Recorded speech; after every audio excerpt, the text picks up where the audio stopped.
4.15 선거무효 소송의 첫 대법원 심리가 인천 연수구 선거관리위원회를 상대로 10월 23일 오후 3시부터 진행됐습니다.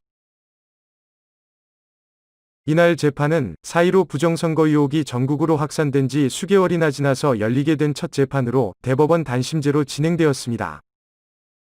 소송이 접수되고 6개월이나 지난 후 열린 이 재판은 소송의 첫 일정인 재검표 확정 지역의 재검표 방식을 결정하기 위한 절차였습니다.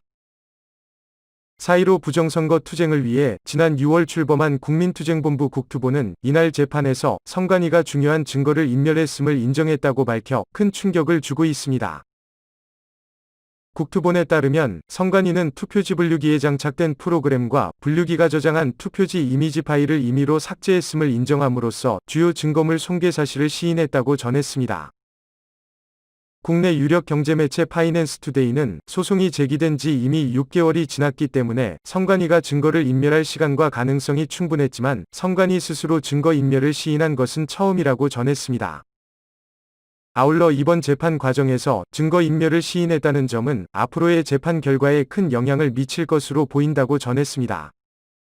각 투표지는 분류기를 거치면서 이미지 스캔으로 이미지 파일이 생성되고 이 파일은 실제 투표지와 함께 보관되어야 합니다. 개표가 끝난 후에 문제가 생기면 실제 투표지와 이미지 파일을 대조해 볼 수 있어야 하기 때문입니다. 이날 원고 측은 5명의 변호사로 구성된 소송 대리인단이 출두하였으며 변론 준비 기일로서 첫 재판을 마치고 대법원 정문 앞에서 기자회견을 가졌습니다. 원고 측은 4월 15일 개표 시점에 전체 투표지와 보존된 투표지 그리고 전체 투표지의 이미지 파일이 모두 동일함을 확인해야만 재검표에 의미가 있음을 재차 강조하고 보존 투표지와 이미지 파일 공개를 재판부에 요청했다고 말했습니다. 원고 측 석동현 변호사는 증거조사 방법에 대한 의견을 전달하였고 특히 재검표에 앞서 선거에 사용된 서버와 선거인 명부도 반드시 확인해야 된다는 의견을 전달했다고 말했습니다.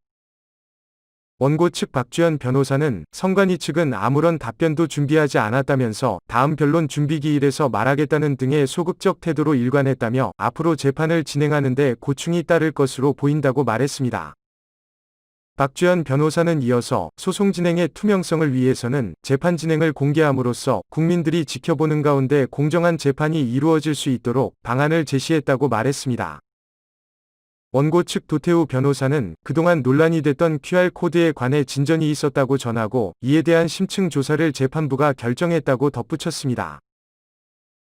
또한 원고 측 변호인단은 대법원으로부터 4.15 총선의 디지털 방식에 대한 검증을 하려는 의지를 엿볼 수 있었지만 선관위 측에서 중앙서버 검증에 응할 수 없다고 말했다며 그 이유가 내년 선거 때문이라는 옹색한 해명을 늘어놓았다고 전했습니다. 그뿐만이 아니라 중앙서버를 법원에 증거로 제출하게 되면 영업비밀과 개인정보가 유출되어 행정적 차질이 불가피하다는 다소 황당한 이유를 들기도 했다고 전했습니다. 이에 대해 원고 측은 선거의 진실을 밝히는 것보다 더 중요한 것이 있냐고 되묻고 법원이 서버 정보를 유출할 정도로 허술해 보이느냐고 반박했다고 합니다. 박주연 변호사에 따르면 대법원은 이날 무성의한 태도를 보인 선관위 측에 보다 성의 있는 준비와 답변을 요구했다고 합니다. 국투본은 QR코드 발급기와 투표지 분류기에 접속했던 노트북은 이미 임차한 후 반환했다는 선관위의 답변이 있었다고 전하고 이러한 이유로 증거물 제출을 거부하거나 원고 측이 요구하는 증거물을 파기 또는 훼손하였다면 선관위는 이번 소송을 통해 모든 의혹을 사실 규명할 의지가 없는 것이라고 말했습니다. 원고 측에 의하면 선관위는 구리 선관위가 사용한 투표지 분류기를 증거로 제출하겠다고 제안했으나 이미 조작이 의심되는 구리시 선관위의 투표지 분류기를 증거로 인정할 수 없어 거부했으며 현재 소송이 진행되고 있는 타 지역의 투표지 분류기를 제출하라는 의견을 냈다고 합니다. 이날 재판은 비공개로 4시간이 넘게 소요됐으나 선관위 측의 소극적인 반응으로 재검표 일시를 정하지 못하고 종료된 것으로 알려졌습니다. 국투본은 선관위가 지난 20년 동안 공직선거법과 정치자금법 소송 당사자가 되다 보니 정치인들도 눈치를 봐야 하는 권력기관으로 변했다며 이번 소송에서도 그러한 성향이 여과 없이 드러났다고 말했습니다. 국투본은 또한 국민들의 부정선거 의혹은 대법원이 반드시 해소해야 한다며 국제조사단까지 개입되는 수치스러운 사태는 막아야 한다고 강조했습니다.